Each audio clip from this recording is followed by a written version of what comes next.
Hello and welcome. Have you ever found yourself stopping for a second, wondering, should I say I will do this or I will be doing this? If you have, you are definitely not alone. It's a really subtle part of English that trips up so many people. But don't worry, in the next few minutes, we are going to make this crystal clear. Okay, so here's our game plan. First, we'll look at why this is such a common puzzle. Then, we're going to get to the heart of it, feeling the real difference. After that, we'll put that feeling to work with some real-life examples, explore how it actually changes your tone in conversations, and wrap up with some simple, no-pressure ways to practice. So let's get one thing straight right from the beginning. We are not going to treat this like some boring grammar lesson you have to memorize. Nope. Instead, I want you to think of it like developing a feel for the language. It's way more about intuition than it is about a bunch of rigid rules.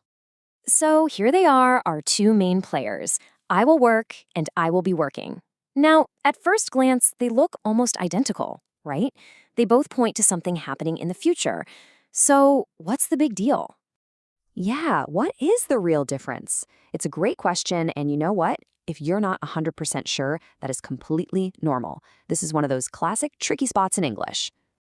And that's exactly why we're taking a totally different approach today.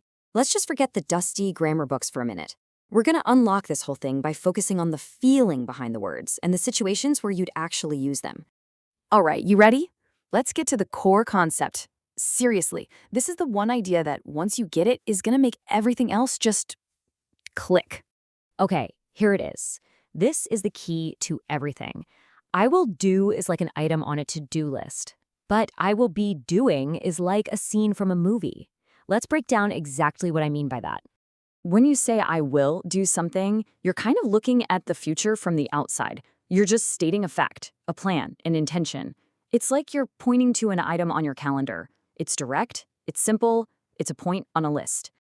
But when you say I will be doing something, you're imagining yourself inside that future moment. You're describing an action that's going to be in progress.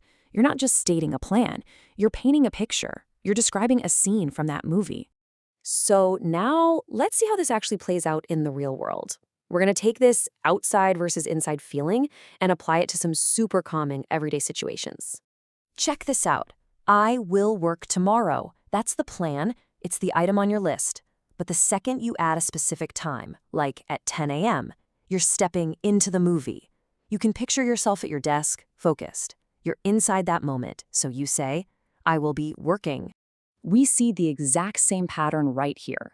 I will go to the gym is the simple plan. But if someone asks what you're up to at 7 a.m. specifically, you imagine yourself there, in the middle of your workout.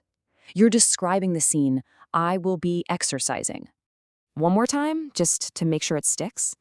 The plan is, I will meet my teacher, but the scene, at that specific time of 3 p.m., is you in the process of meeting them. You can almost see yourself sitting there, right in the middle of the conversation. Okay, so now that we've got the core feeling down, let's add another really fascinating layer. This choice of words doesn't just change the meaning, it also changes the social vibe or the tone of what you're saying. This is so much more than a grammar exercise. Your choice here actually affects how direct or strong or soft or just plain natural you sound in a real conversation. This is where your English can really start to sound more fluent and nuanced. Imagine a friend invites you to a party. If you say, I will come, it sounds like a firm decision. It's strong and it's clear. But if you say, I will be coming, it often feels softer, a little more relaxed and gentle. Or let's take a work scenario. Your boss asks about a report. I will finish it sounds like a strong, direct promise, but I will be finishing it frames it as a natural part of your workflow, something that's already scheduled. It sounds less like a high-pressure promise and more like a simple status update.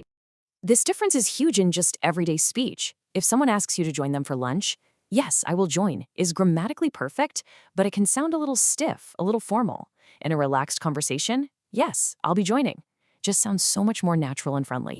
So to quickly sum up the feeling, I will do leans towards being strong, clear, and direct. It can sound like a promise.